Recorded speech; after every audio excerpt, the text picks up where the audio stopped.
Praise the Lord. ஆண்டவரும் அருமை இரட்சகருமாகிய இயேசு கிறிஸ்துவின் நாமத்தில் நான் உங்களை வாழ்த்துகிறேன். மறுபடியுமாக கர்த்தருடைய பரிசுத்தமுள்ள சன்னிதானத்திலிருந்து கர்த்தருடைய பரிசுத்தமான வார்த்தைகள் மூலமாய் உங்களை சந்திப்பது மிகுந்த மகிழ்ச்சி. ஆண்டவருடைய கிருபையினால் இந்த வாரம் நாம் தியானிக்க ஆரம்பித்த ஒரு காரியம் வாசனை உள்ள ஒரு கிறிஸ்தவ வாழ்க்கை. நான் மறுபடியும் ஞாபகப்படுத்துகிறேன், கிறிஸ்துவுக்காக கிறிஸ்துவின் நிமித்தம் நாம் இந்த உலகத்தில் நற்கந்தங்களாய் இருக்கிறோம். அதே போல் பவுல் சொன்ன வார்த்தையும் உங்களுக்கு நான் ஞாபகப்படுத்தினேன். கிறிஸ்து, அதாவது நம்மை எல்லா இடங்களிலேயும் அவரை அறிகிற அறிவின் வாசனையை அவர் வெளிப்படுத்துகிறார் என்று நான் ஆரம்ப உரையிலேயே சொன்னேன். நம்முடைய வாழ்க்கை ஒரு வாசனை வீசுகிற கிறிஸ்தவ வாழ்க்கையாக இருக்கணும். அதற்கு ஒரு அர்த்தம் சொன்னேன். என்னவென்று கேட்டால், விரும்பத்தக்க வாழ்க்கை. எல்லாரும் ஒரு விரும்பத்தக்க கிறிஸ்தவ வாழ்க்கை நாம் வாழணும். நமக்கு விரோதியாக இருந்தால் கூட நம்மளை பற்றி ஒரு நல்ல காரியம் சொல்கிற அளவுக்கு நம்ம வாழ்க்கை இருக்கணும்.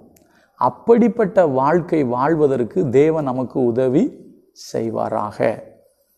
அப்போ என்னென்ன வாசனைகள்லாம் வெளிப்படுது, எதையெல்லாம் வேதம் வாசனை என்று சொல்லுகிறது, கொஞ்சம் நம்ம பார்க்கலாம். இன்றைக்கு தாவீது சொன்ன ஒரு வார்த்தையை உங்களோடு நான் பகிர்ந்து கொள்ள விரும்புகிறேன். இந்த அனுபவம் உங்கள் வாழ்வில் இருக்குமே ஆனால் மெய்யாகவே உங்கள் கிறிஸ்தவ வாழ்க்கை ஒரு வாசனை உள்ள வாழ்க்கையாக, பிறர் விரும்பத்தக்க மெச்சி கொள்ளத்தக்க வாழ்க்கையாக அது இருக்கும் என்பதில் சந்தேகமில்லை. நான் வாசிக்கிறேன் பாருங்க, சங்கீதங்களின் புஸ்தகம் 141 சங்கீதத்தில் 2வது வசனம் அவர் சொல்கிறாரு. அது தாவீதின் சங்கீதம் என்று எழுதப்பட்டிருக்கிறது. அப்போ தாவீது சொல்கிறாரு, என் விண்ணப்பம் உமக்கு முன்பாக தூபமாகவும். அப்போ விண்ணப்பம் எப்படி வரணும் அப்படிங்கிறாருன்னா, என்னுடைய விண்ணப்பம் உமக்கு முன்பாக தூபமாகவும் என் கையெடுப்பு அந்தி பலியாகவும் இருக்க கடவது.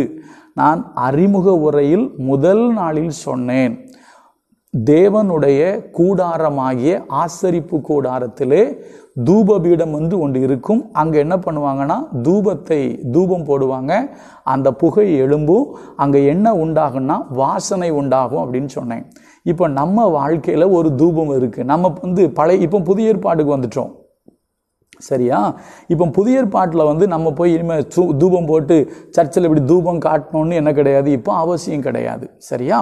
அப்போ இப்போ எது நமக்கு தூபமாக, எது வாசனை வீசுவதாக அமைகிறது என்று சொன்னால், நம்முடைய ஜெப வாழ்க்கை, யுவர் ப்ரேயர் லைஃப், தேவனுக்கும் உங்களுக்கும் உள்ள தொடர்பு, அதுதான் தூபமாக. அவன் சொல்கிறான், என்னுடைய விண்ணப்பம் அப்படிங்கிறார். இங்கே விண்ணப்பம்னு போட்டிருக்கா.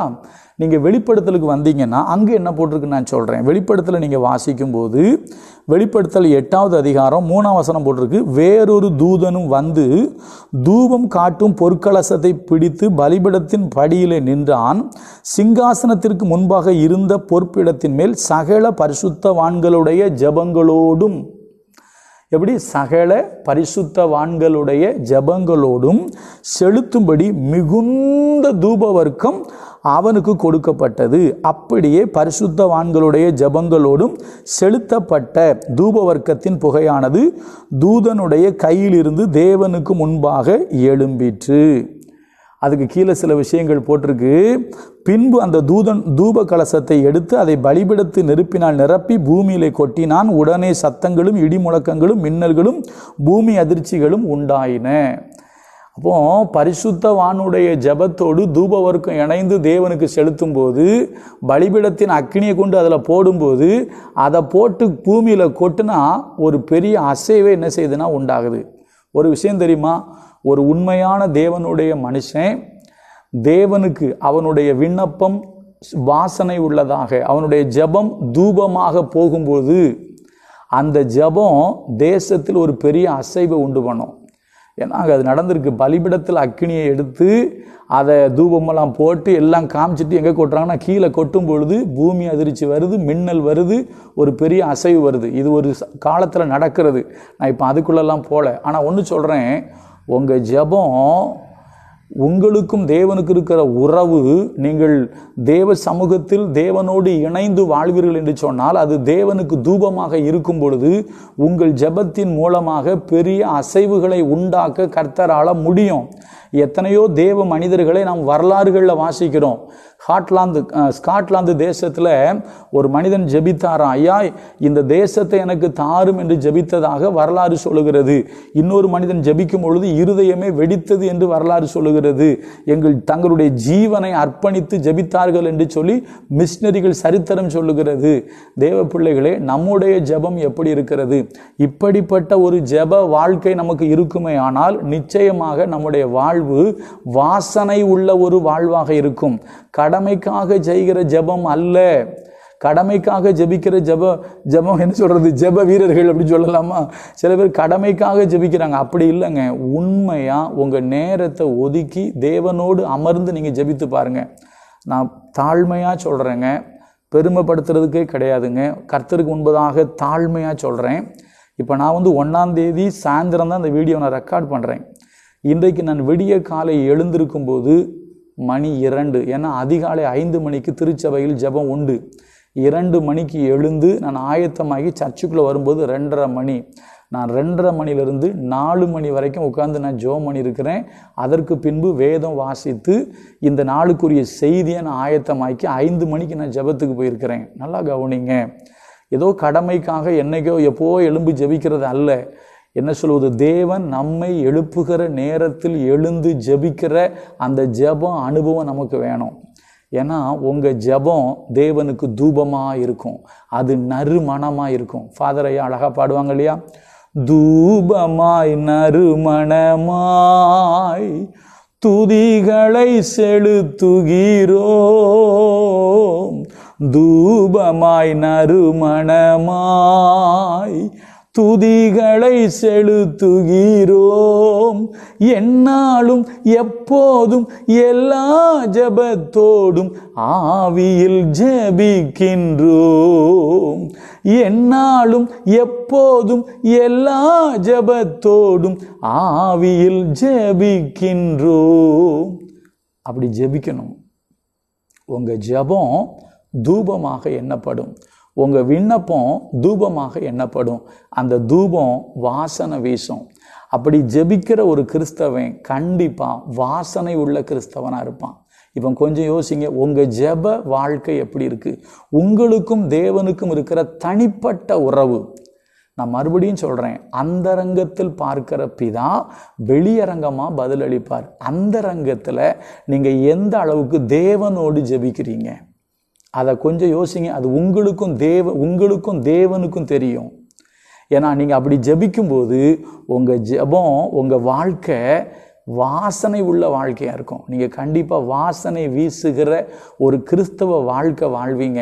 அநேகர் உங்களை விரும்புவாங்க. நான் ஒரு சம்பவம் சொல்கிறேன். நான் சின்ன பையனாக இருக்கும்போது எங்கள் வீட்டில், அதாவது முதலூரில் 1ஆம் தெரு, எங்கள் வீடு 1ஆம் தெரு, 1ஆம் தெருவில் பார்த்தீங்கன்னா ஒரு பாட்டி வீடு உண்டு. நாங்கள் அவங்கள கொய்யாப்பழக்கார பாட்டி அப்படின்னு சொல்லுவோம். அப்போ பார்த்தீங்கன்னா உண்மையாக சொல்கிறேன், அவர்கள் எனக்கு ஏதாவது ஒரு சின்ன பிரச்சனைனா ஆஸ்பத்திரி போனால் கேட்காது. சின்ன வயசில் அப்படி தான் இருந்திருக்கு. எங்கே கூப்பிட்டு போவோம், அந்த கொய்யாப்பழக்கார பாட்டி வீட்டுக்கு தான் போய் ஜெபம் பண்ண போவோம். அதாவது அவங்க வீடு பார்த்திங்கன்னா இந்த பக்கம் 1ஆம் தெருவில் இருக்கும், அந்த வாசல் 3ஆம் தெருவில் இருக்கும். ஏன்னா 2ஆம் தெருவுங்கிறது இடையில தான் வரும். அடுத்த தெருவு இந்த 1ஆம் தெருவுக்கும் 3ஆம் தெருவுக்கும் இடையில தான் பாட்டி வீடு. இங்கேருந்து இந்த பக்கம் 1ஆம் தெருவில் வாசல், அந்த பக்கம் 2ஆம் தெருவில் வாசல் அவங்க வீடு, 3ஆம் தெருவில் வாசல் அவங்க வீடு. அப்போது எந்த ஒரு பிரச்சனையாக இருந்தாலும் அந்த பாட்டிக்கிட்ட போய் ஜெபம் பண்ணுனா எனக்கு சரியாக போயிடும். சின்ன வயசுலேருந்தே அப்படி தான். நல்லா கவனிங்க. இதை ஏன் சொல்கிறேன்னா, அந்த பாட்டி உண்மையிலேயே அவர்களுக்கும் தேவனுக்கும் ஒரு ஐக்கியம் கண்டிப்பாக இருந்திருக்கு. அதனால தான் பிரச்சனைன்னு சொல்லி வர்ற மனுஷன் யாரை தேடி திரும்ப போகிறாங்க, அவங்கள தேடி போகிறாங்க. அவங்க ஜெபிக்கிறவங்களா இருக்கிறதுனால அவர்கள் அந்த இடத்தில் இருக்கிற ஜனங்களுக்கு வாசனை உள்ளவர்களாக இருந்தார்கள். கொஞ்சம் யோசிங்க, நீங்கள் பிறருக்கு வாசனை வீசுறீங்களா? உங்கள் ஜெப வாழ்க்கை சரியாக இருக்குமே ஆனால், உங்கள் ஜெப வாழ்க்கை தேவனுக்கு பிரியமாக இருக்குமே ஆனால், உங்கள் ஜெப வாழ்க்கையில் நீங்கள் தேவனோடு அதிக நேரம் செலவழித்து அந்தரங்கத்தில் ஜெபித்து வாழ்வீர்களே ஆனால் நிச்சயமாக நீங்கள் ஒரு வாசனை உள்ள கிறிஸ்தவர்களாக இருப்பீர்கள். உங்கள் வாழ்க்கை ஒரு வாசனை உள்ளதாக இருக்கும். நாளைக்கு என்னன்னு சொல்லி நாளைக்கு பார்ப்போம். இன்னொரு காரியத்தை கற்றுக்கொள்ள தேவன் நமக்கு உதவி செய்வார். கர்த்தர் நல்லவர், அவர் கிருபை நம்மேல் என்றும் உள்ளது. God bless you.